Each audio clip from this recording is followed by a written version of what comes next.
और इसी बीच राजधानी जयपुर से बड़ी खबर आ रही है। शिक्षा विभाग में भी तबादले हो सकेंगे। शिक्षा मंत्री मदन दिलावर ने न्यूज 18 से कहा है कि बोर्ड की परीक्षाएं समाप्त होने के बाद सीएम से मंजूरी लेंगे और सीएम की मंजूरी के बाद हो सकेंगे विभाग के तबादले। बड़ी खबर इस वक्त की शिक्षकों के लिहाज से इस वक्त की सबसे बड़ी खबर है प्रदेश की। आपको बता दें कि शिक्षा मंत्री मदन दिलावर का महत्वपूर्ण बयान सामने आया है। न्यूज 18 से बातचीत करते हुए मदन दिलावर ने कहा है कि तबादले अब शिक्षा विभाग में भी हो सकेंगे। सीएम की मंजूरी लेंगे और सीएम की मंजूरी के बाद में तबादले खुल सकते हैं शिक्षा विभाग में भी। लेकिन बोर्ड की परीक्षाएं जैसे ही खत्म हो जाएगी उसके बाद मुख्यमंत्री से मंजूरी ली जाएगी और उसके बाद शिक्षा विभाग के तबादले खुलने की उम्मीद अब बढ़ गई है। तो शिक्षा मंत्री मदन दिलावर का यह महत्वपूर्ण बयान शिक्षकों के लिहाज से इस वक्त की सबसे बड़ी खबर। लाखों शिक्षक शिक्षा विभाग के तबादलों का इंतजार कर रहे हैं लंबे वक्त से। तो शिक्षा विभाग में भी अब तबादले हो सकते हैं। और अगर शिक्षा मंत्री मदन दिलावर की माने तो उन्होंने कहा है न्यूज 18 से कि जैसे ही बोर्ड की परीक्षाएं खत्म हो जाएगी उसके बाद वे मुख्यमंत्री से मंजूरी लेंगे और मुख्यमंत्री की मंजूरी के बाद में शिक्षा विभाग में भी तबादले हो सकेंगे। हालांकि ये अभी स्पष्ट नहीं है कि इसमें थर्ड ग्रेड टीचर्स के भी तबादले खोले जाएंगे या नहीं, या फिर थर्ड ग्रेड टीचर्स को छोड़कर के बाकी सब के तबादले खुलेंगे। लेकिन शिक्षा विभाग के लिहाज से ये बड़ी जानकारी है, बड़ी खबर है।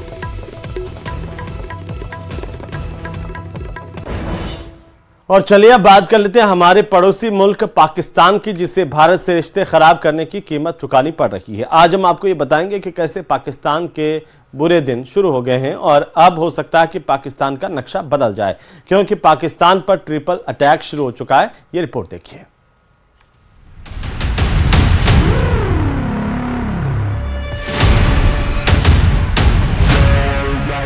खंड खंड होगा पाकिस्तान। एयर स्ट्राइक की कीमत टुकड़े टुकड़े पाकिस्तान। पाकिस्तान पर ट्रिपल अटैक शुरू।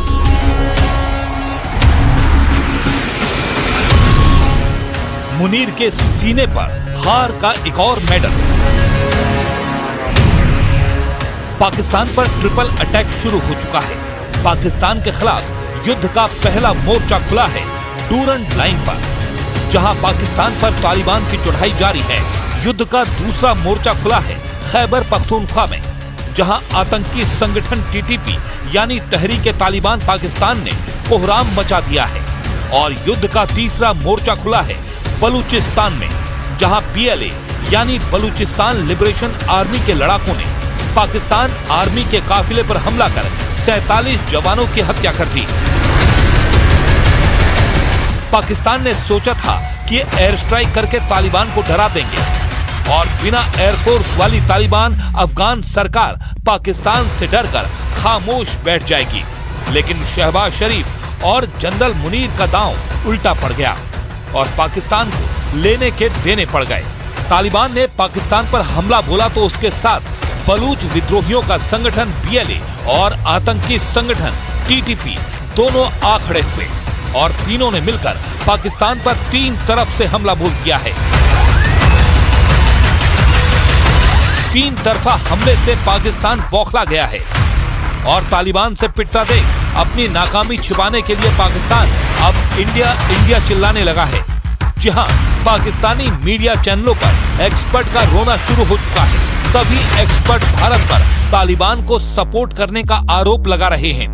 देखिए, ऐसे कुछ तो ऐसे ममालिक है जो फ्रंट पे हैं, इंडिया है, अफगानिस्तान है, और कुछ ममालिक है जो बिहाइंड द सीन्स बैठे हुए जो इनको प्रॉक्सीज को सपोर्ट कर रहे हैं।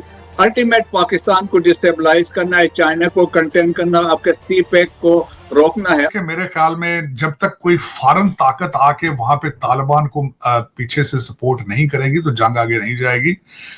उनकी कैपेसिटी एबिलिटी पाकिस्तान आर्मी जितनी नहीं है। लेकिन ये कि इसके बगैर हल क्या है? कोई हल है इनके पास?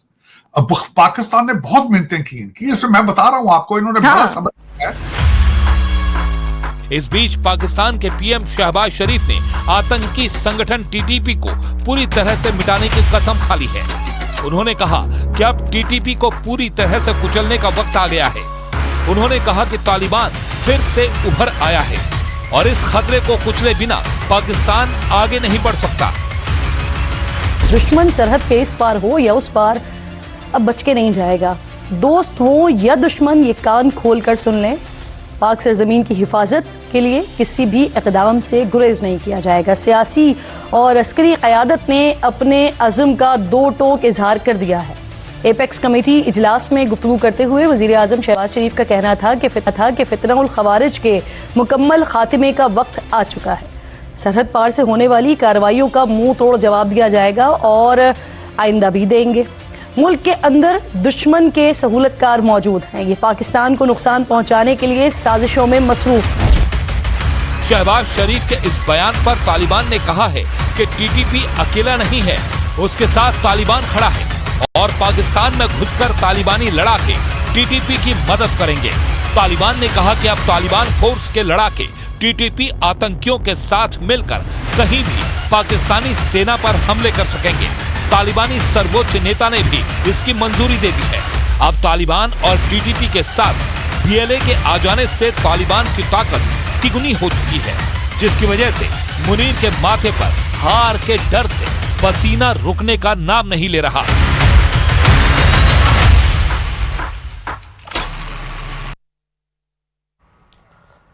और इसी बीच पाकिस्तान के बलूचिस्तान से खबर कि यहां पर बलोच विद्रोहियों ने बलूचिस्तान प्रांत के खुजदार जिले के जहरी बाजार पर कब्जा कर लिया है। बलूचिस्तान लिबरेशन आर्मी ने जहरी के पुलिस स्टेशन, बैंक और बाजार पर कब्जा करके यहां पर 2-3 जगहों पर चेक पोस्ट बना लिए और मस्जिदों में लगे हुए लाउड स्पीकर से कब्जे का ऐलान किया है।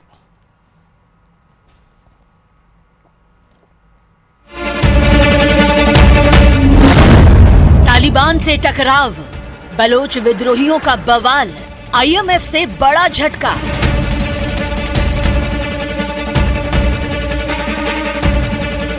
आतंकवादियों को पनाह देने वाला पाकिस्तान इस समय कई मोर्चों पर घिर चुका है। एक तरफ अफगानिस्तान की सीमा पर उसे तालिबान सरकार से लड़ना पड़ रहा है, तो दूसरी तरफ अपने ही घर में उसे बलोच विद्रोहियों की सबसे बड़ी चुनौती खड़ी हो गई है। रही सही कसर आईएमएफ ने भी पूरी कर दी। आईएमएफ ने बिजली के बिलों में सेल्स टैक्स घटाने के प्रस्ताव को ठुकरा दिया है, जिससे पाकिस्तान में आम लोगों की मुश्किलें और ज्यादा बढ़ने वाली हैं। लेकिन इन सब के बीच बलूचिस्तान में विद्रोहियों ने जो बवाल कर रखा है, उससे पाकिस्तान के प्रधानमंत्री शहबाज शरीफ की नींद उड़ गई है। बलूचिस्तान में विद्रोह की आग इस कदर भड़की है कि पाकिस्तान के हाथ से बलूचिस्तान रेत की तरह फिसलता जा रहा है। बलूचिस्तान लिबरेशन आर्मी यानी बीएलए ने बलूचिस्तान प्रांत के खुजदार जिले की जहरी तहसील में पुलिस स्टेशन, बैंक और नादरा कार्यालय पर कब्जा कर लिया। खुजदार के पुलिस स्टेशन पर कब्जा करने के बाद बलूच विद्रोहियों ने वहां हथियार और अन्य साजो सामान जब्त करने के बाद उस पुलिस स्टेशन को आग के हवाले कर दिया।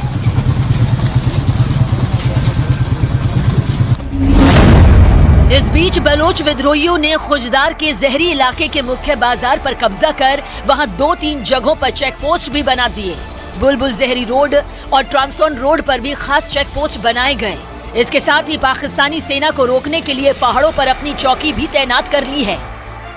यही नहीं, बलूचिस्तान लिबरेशन आर्मी ने मस्जिदों में लगे लाउडस्पीकर के जरिए जहरी तहसील पर कब्जा करने का ऐलान भी किया। यानी बलूचिस्तान के तीसरे बड़े शहर की एक बाजार पर कब्जा कर बलूच विद्रोहियों, पाकिस्तानी आर्मी और शहबाज शरीफ सरकार को सीधा संकेत दे चुके हैं कि अब वो पीछे हटने को तैयार नहीं। बलूचिस्तान लिबरेशन आर्मी पाकिस्तान की सरकार और उसकी सेना के पीछे हाथ धोकर पड़ी है। बीते शनिवार को बलूचिस्तान के तुर्बत के पास पाकिस्तानी सेना के काफिले पर आत्मघाती हमला हुआ। इस हमले में पाकिस्तान के अर्धसैनिक फ्रंटियर कोर के 47 जवान मारे गए और 30 से ज्यादा जख्मी हुए। पुलवामा हमले की तर्ज पर हुए इस आत्मघाती हमले की जिम्मेदारी बलूचिस्तान लिबरेशन आर्मी ने ली। पाकिस्तान के आतंकियों ने जिस तरीके से पुलवामा में सीआरपीएफ कॉन्वॉय पर अटैक किया था, उसी तरीके के हमलों से अब उसको भी दो चार होना पड़ रहा है। पाकिस्तान के हाईवे अब पाकिस्तानी सेना के लिए सेफ नहीं रहे। और इसके पीछे सबसे बड़ी वजह है BLA यानी बलूच लिबरेशन आर्मी। शनिवार को तुर्बत में एक पाकिस्तानी कॉन्वॉय पर अटैक हुआ जिसमें 47 पाकिस्तानी सेना के जवान मारे गए। फ्रंटियर फोर्स कराची से तुर्बत के लिए जा रही थी और उसी वक्त 8 किलोमीटर पहले ये बड़ा अटैक होता है। उसके बाद BLA ने इसकी जिम्मेदारी।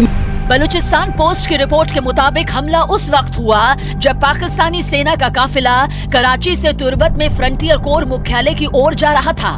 बलोच विद्रोहियों के आरोपों के मुताबिक पाकिस्तानी सेना ने निर्दोष बलूच लोगों पर अत्याचार किया, उनके ऊपर गोलीबारी की और कई लोगों को जबरन गायब कराया। इन्हीं आरोपों के चलते बलूचिस्तान में पाकिस्तान विरोधी भावना बढ़ती गई और अब बलूचिस्तान के खुजदार के शहरी इलाके पर बलोच विद्रोहियों का कब्जा करना, बलोच लड़ाकों का कब्जा करना काफी अहम माना जा रहा है और ये पाकिस्तान आर्मी, ISI और प्रधानमंत्री शहबाज शरीफ के लिए जोरदार झटका माना जा रहा है।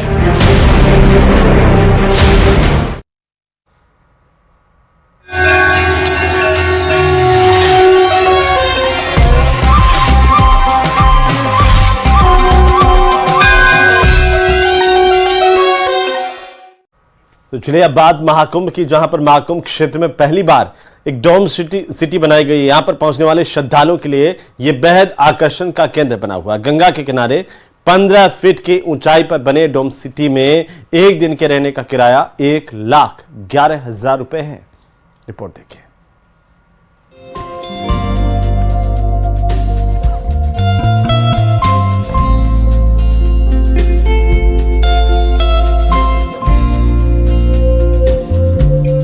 संगम नगरी प्रयागराज में महाकुंभ की तैयारियां अब आखिरी चरण में हैं। साधु संतों का डेरा पूरी तरह से तैयार हो चुका है और कल्पवासियों के लिए तंबुओं का शहर भी बसने लगा है। इस बार महाकुंभ कई नए रिकॉर्ड अपने नाम करेगा जो आने वाले समय के लिए इतिहास बनेंगे। महाकुंभ में श्रद्धालुओं के लिए सुविधाएं पहले से काफी बेहतर होंगी। श्रद्धालुओं को किसी तरह की दिक्कत न हो, इसके लिए कई नई व्यवस्थाएं बनाई जा रही हैं। इस बार श्रद्धालुओं को पहली बार महाकुंभ में डोम सिटी में रहने का आनंद मिलेगा। महाकुंभ क्षेत्र में तैयार हो रही डोम सिटी में ठहरकर किसी हिल स्टेशन जैसा अनुभव ले पाएंगे। ये एक्चुअली जो आप देख रहे हैं इसमें बहुत ज्यादा थॉट प्रोसेस गया है कि हमारी कोशिश बस यही रही है कि महाकुंभ में जो भी हमारे पास गेस्ट आएंगे उनको हम कितना बेस्ट एक्सपीरियंस दे सकते हैं, तो वही कोशिश थी।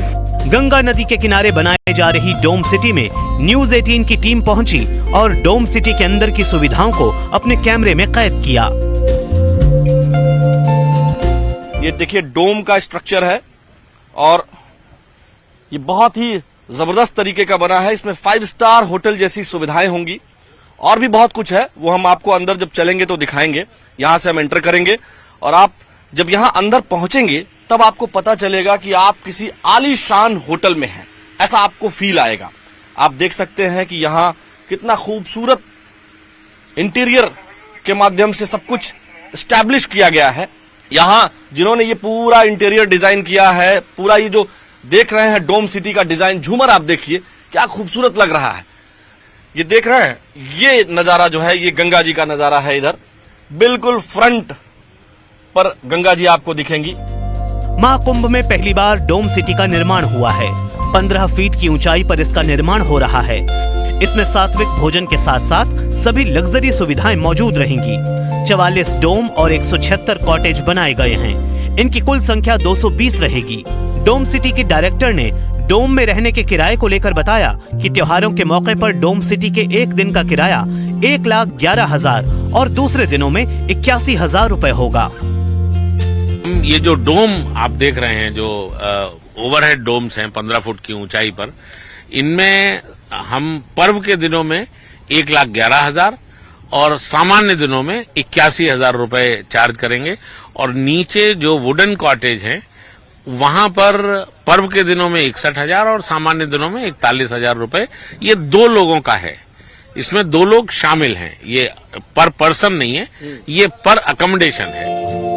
13 जनवरी से महाकुंभ शुरू होने वाला है। इसे लेकर तैयारियां अब अंतिम दौर में हैं।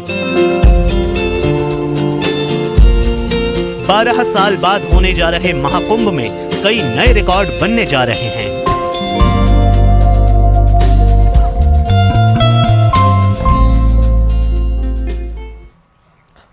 तो महाकुंभ में प्रमुख स्नान के पहले पुलिस प्रशासन सुरक्षा के इंतजाम को पुख्ता कर रही है।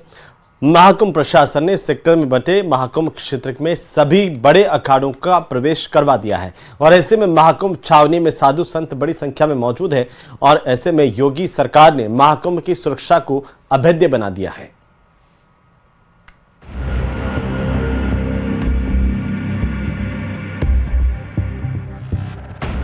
अध्यात्म, संस्कृति और आर्थिक समृद्धि का संगम महाकुंभ की तैयारियां जोरों पर चल रही हैं। सुरक्षित कुंभ के लिए केंद्र और योगी सरकार पुख्ता बंदोबस्त कर रही है।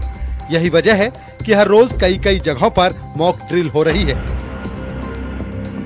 महाकुंभ का सुरक्षित आयोजन कराने के लिए यूपी पुलिस 24 घंटे मशक्कत कर रही है। आतंक की साजिश और अप्रिय घटनाओं से निपटने के लिए युद्ध स्तर पर तैयारी है। इसी के तहत बुधवार को एनएसजी कमांडो और प्रयागराज पुलिस ने बालसन चौराहे पर मॉक एक्सरसाइज की। इस दौरान आतंकवादी घटना में बंधकों को सुरक्षित बचाने का मॉक ड्रिल किया गया। 25 बंधकों को छुड़ाने के लिए रणनीतिक तरीके से मॉक ड्रिल किया गया।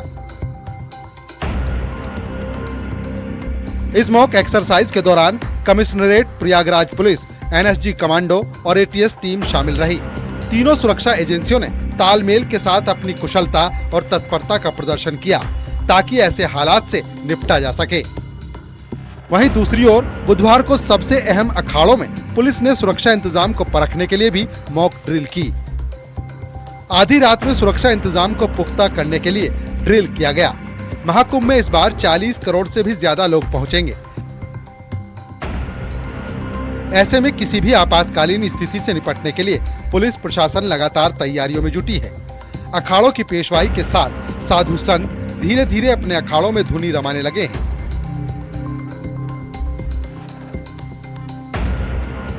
अखाड़ों की सुरक्षा व्यवस्था को सुनिश्चित करने के लिए रात में करीब 2 बजे अखाड़ा मार्ग स्थित एक निर्माणाधीन अखाड़े में अचानक पहुंचे और आग की घटना का मॉक ड्रिल किया गया।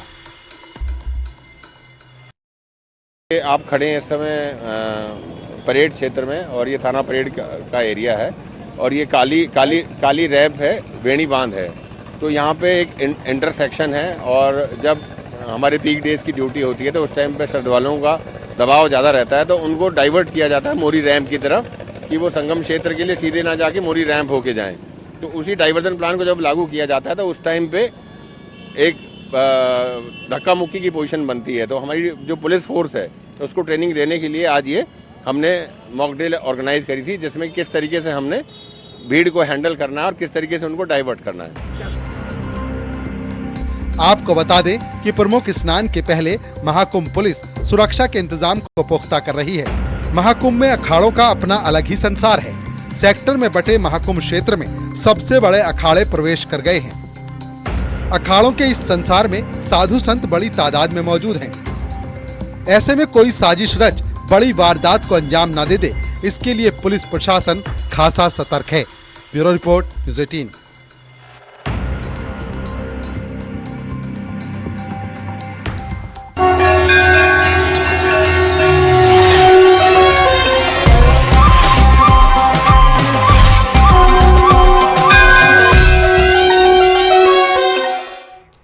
तो मौजूदा दौर की राजनीति में सरकारी धन के बेजा इस्तेमाल की खबरें सुर्खियों में हैं, लेकिन इसी बीच राइट टू इन्फॉर्मेशन के जवाब में एक बिल्कुल अलग तस्वीर सामने आई है।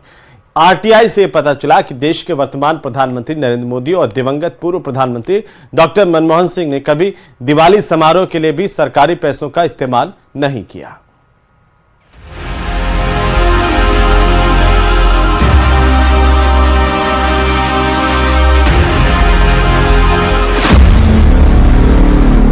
राजनीति में मिसाल बने प्रधानमंत्री नरेंद्र मोदी।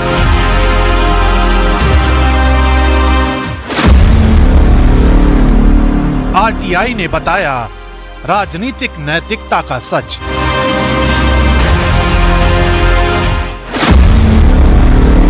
दिवाली पर कभी इस्तेमाल नहीं किया सरकारी धन।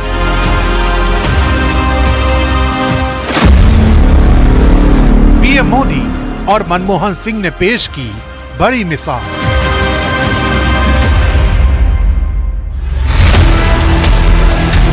ये खबर राजनीति में नैतिकता, शुचिता, सरलता और जनता के प्रति जवाबदेही का साक्षात प्रमाण है। ये खबर ऐसे वक्त में आई है जब दिल्ली सरकार के आवास को लेकर आई सीएजी की रिपोर्ट में सरकारी धन के बेजा इस्तेमाल की खबरें सुर्खियों में हैं। लेकिन प्रधानमंत्री नरेंद्र मोदी और पूर्व प्रधानमंत्री मनमोहन सिंह से जुड़ी एक आरटीआई की खबर कई लोगों के लिए उदाहरण भी है और जवाब भी। ये खबर आपको बताएगी कि राजनीति में अगर मंशाएं साफ हों तो कैसे मिसाल कायम की जा सकती है। दरअसल आरटीआई एक्टिविस्ट प्रफुल्ल सारदा ने 2004 से 2024 तक यानी दिवंगत पूर्व प्रधानमंत्री मनमोहन सिंह और प्रधानमंत्री नरेंद्र मोदी के दिवाली खर्च को लेकर जवाब मांगे थे, जिनमें पता चला कि दोनों ने कभी दिवाली आयोजन के दौरान सरकारी धन का इस्तेमाल नहीं किया। इस दौरान केंद्रीय लोक सूचना अधिकारी परवेश कुमार ने बताया, प्रधानमंत्री के व्यक्तिगत खर्च सरकारी खजाने से नहीं किए जाते। आरटीआई के जवाब में पता चला है कि नरेंद्र मोदी जब गुजरात के मुख्यमंत्री हुआ करते थे, उस दौरान भी उन्होंने कभी निजी खर्चों के लिए सरकारी धन का इस्तेमाल नहीं किया। इस दौरान उनके सरकारी आवास पर न तो कभी नॉनवेज का इस्तेमाल हुआ और न ही कभी शराब परोसी गई।